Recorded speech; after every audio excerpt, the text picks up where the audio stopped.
نہ میں وہابی نہ میں بابی، میں ہوں مسلم علمی کتاب۔ تو یہ بسنت والا جو معاملہ ہے نا جی، یہ تو سیدھا سیدھا قتل کے فتوے ہیں جی۔ اس میں پہلی تو بات یہ کہ سپریم کورٹ نے ڈیسیژن دیا ہوا ہے کئی سال پہلے کہ بسنت جو ہے نا یہ اس کے اوپر پابندی ہے، کیونکہ لوگ مرے تھے۔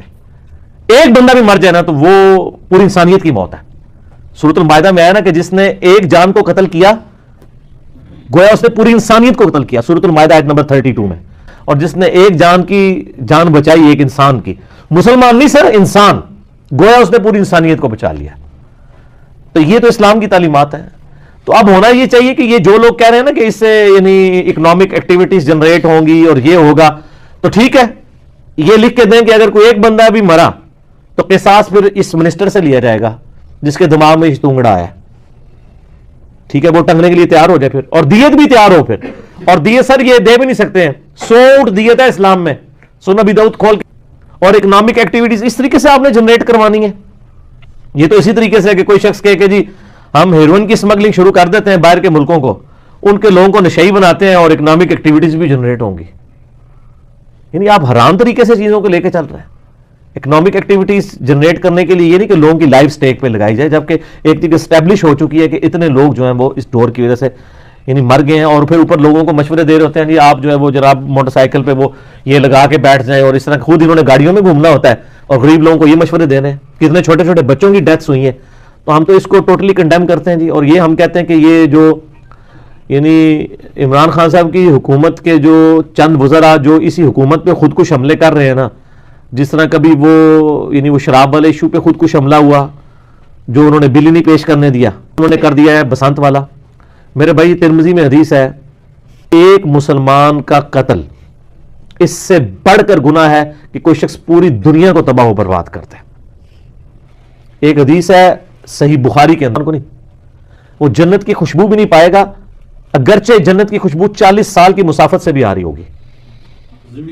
ذمہ کافر کو، مسلمان نہیں سر، دے گا سوائے 2 گناہوں کے، نمبر 1 شرک اور نمبر 2 قتل ناحق۔ اور وہ بھی ادھر بھی ذکر ہے کہ جس نے کسی ذمہ کافر کو ناحق قتل کیا۔ اور مسلمان کا تو چھوڑ ہی دینا سر، وہ تو اسی طریقے سے ہے کہ ماں باپ کو اف تک مت کہو، چلو ہو گیا نا، وہ تو بہت بڑا جرم ہے۔ ذمہ کافر کے لیے بھی نبی علیہ السلام نے فرمایا، اور بخاری کی حدیث کے 40 سال کی مسافت سے خوشبو آئی، خوشبو بھی نہیں سنے گا، اور ابو داؤد میں کہ شرک اور قتل۔ لہذا وہ جو آیت ہے نا، ان اللہ لا یغفر ان یشرک بہ ویغفر ما دون ذلک لمن یشاء، کر دے گا جس کے لیے چاہے گا، اگر وہ نہیں چاہے گا تو وہ کون سا گناہ ہے جس کے اوپر وہ گرفت کر سکتا ہے؟ وہ قتل ناحق ہے۔ سر احترام جان اور احترام مال یہ 2 ہی چیزیں ہیں، معاشرے میں ہوں گی تو ٹھیک ہے۔ نبی علیہ السلام کا جو آخری خطبہ ہے بخاری مسلم میں، جو یوم النحر کا خطبہ ہے، جس میں آپ پوچھتے ہیں بتاؤ آج کون سا دن ہے، ہم اس لیے خاموش ہوئے کہ ہو سکتا ہے حضور نام بدل دیں، ہم خاموش رہے۔ پھر آپ صلی اللہ علیہ وسلم نے فرمایا یہ کون سا شہر ہے، خاموش۔ پھر آپ نے فرمایا کہ کیا یہ یوم النحر 10 ذوالحجہ کا دن نہیں ہے؟ صاحب نے کہا بلا یا رسول اللہ، کیوں نہیں، مینا کے اندر یہ خطبہ ہوا تھا۔ پھر آپ نے فرمایا کیا یہ جو ہے ذوالحجہ کا حرمت والا مہینہ نہیں ہے؟ وہ 4 مہینوں میں سے ذوالحجہ بھی ایک ہے، ذوالقعدہ، ذوالحجہ، محرم اور رجب، یہ 4 حرمت والے مہینے۔ صاحب نے کہا بلا یا رسول اللہ۔ پھر آپ صلی اللہ علیہ وآلہ وسلم نے فرمایا کیا یہ شہر مکہ حرمت والا شہر نہیں ہے؟ مکہ بھی حرم ہے اور مدینہ بھی حرم۔ صاحب نے کہا یا رسول اللہ۔ تو آپ نے فرمایا جس طرح آج کا یہ دن، یہ مہینہ اور یہ شہر حرمت والے ہیں، عزت والے ہیں کہ آپ ان کی حرمت پامال نہیں کر سکتے، اللہ کے نزدیک ایک مسلمان کی جان، مال، عزت، آبرو دوسرے پر اسی طریقے سے حرام ہے۔ یہ کیوں آپ نے کمپیئر کرایا؟ عموماً لوگ جگہوں کو، مہینوں کو زیادہ عزت دے رہے ہوتے ہیں اور حقوق العباد والے معاملات پیچھے چلے جاتے ہیں۔ تو آپ فرمایا کہ مکے کی کوئی اینٹ صحیح نہ بجانے کا تو نہیں سوچ سکتا، لیکن مسلمان کو قتل کرنے پہ آمادہ ہو جائے، کسی مسلمان کی عزت لوٹنے کے لیے آمادہ ہو جائے، کسی کا مال چوری کرنے کے لیے اس کو ہلکا لگ رہا ہوگا، ٹھیک ہو گیا؟ تو اس لیے نبی علیہ السلام نے کمپیئر کروایا کہ جس طرح یہ چیزیں نا یہ بھی ہیں، تو احترام جان اور احترام مال، اور اس کو انشور کرے گی ہمیشہ جوڈیشری کہ بھائی اگر کسی کے ساتھ زیادتی ہوگی تو اس کو ڈیو سزا ملنی چاہیے، اور جس کے ساتھ زیادتی نہیں ہے تو سر آپ اپنے لیے مصیبتیں نہ کھڑی کریں۔ ابو داؤد کے اندر، سنن نسائی کے اندر حدیث موجود ہے کہ مقتول قیامت والے دن نا، جس کو قتل کیا گیا ہوگا دنیا میں، وہ اپنے قاتل کو نا پیشانی کے بالوں سے پکڑ کے نا گھسیٹتا ہوا اللہ کے عرش کے قریب پہنچ جائے گا، اس حال میں کہ اس کی رگوں سے خون بہ رہا ہوگا، اور کہے گا اللہ اس سے آج مجھے بدلہ لے کے دے کہ اس نے مجھ سے زندگی کو چھینی تھی۔ ٹھیک ہے, اور نسائی کے آگے ساتھ اعانت نہ کرے, مدد نہ کرے. تو یہ تو اعانت کر رہے ہیں نا عوام کے ساتھ, ان کی مدد کر رہے ہیں کہ لوگوں کے گلے کاٹو بسنت منا کے, یہ والی گلاس والی ڈور یوز کرو, کہتے ہیں دوسری ڈور کے یوز کر کے کس نے چلانا ہے. ابھی ہم وہ تو بات ہی نہیں کر رہے ہیں نا جو اس کے دوسرے پہلو ہیں کہ وہ ایک ہندو گستاخ تھا حقیقت رائے, ٹھیک ہے, کیونکہ میری عادت نہیں ہے کہ میں اس طرح کی چیزوں کو ایکسپلائٹ کروں, ادروائز وہ ایک فیکٹر اس کا علیحدہ سے ہے جس کا دن بسنت کی شکل میں منایا جاتا ہے. وہ دن ہو یا نہ ہو اس سے ہمیں کوئی غرض نہیں ہے, اصل چیز یہ ہے کہ اس پر لوگوں کی لائف سٹیک پہ انہوں نے لگائی ہوئی ہے. حقوق العباد میں سے ایک تو وہ حدیث ہے نا مسند احمد میں کہ قیامت والے دن سب سے پہلے, اور جامع ترمذی ابو داؤد مسلم میں کہ سب سے پہلے قتل کے مقدمے کا فیصلہ ہوگا. تو یہ تو لوگوں کے قتل کے فتوے جاری کر رہے ہیں. تو میں تو پرائم منسٹر سے ریکویسٹ کروں گا خدا کے لیے, ابھی تو وہ کہہ رہے ہیں کہ ہم پرائم منسٹر سے پوچھیں گے, وہ اگر اجازت دیں گے تو پھر ہم بسنت کر لیں گے, اکنامک ایکٹیویٹی جنریٹ ہوگی, بہاریں لوٹ آئی, بہاریں کیا ہے جو کچھ وہ بے حیائی کا طوفان بدتمیزی برپا ہوتا ہے.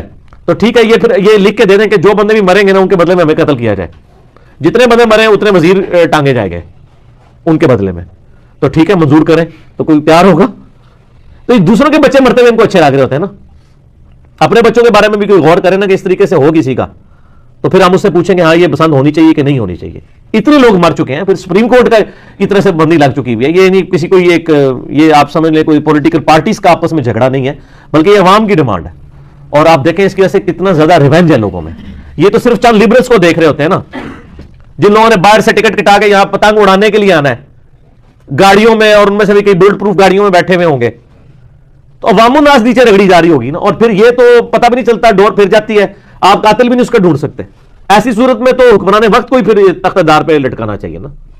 حتیٰ کہ مجھے وہ ایک حدیث یاد آئی,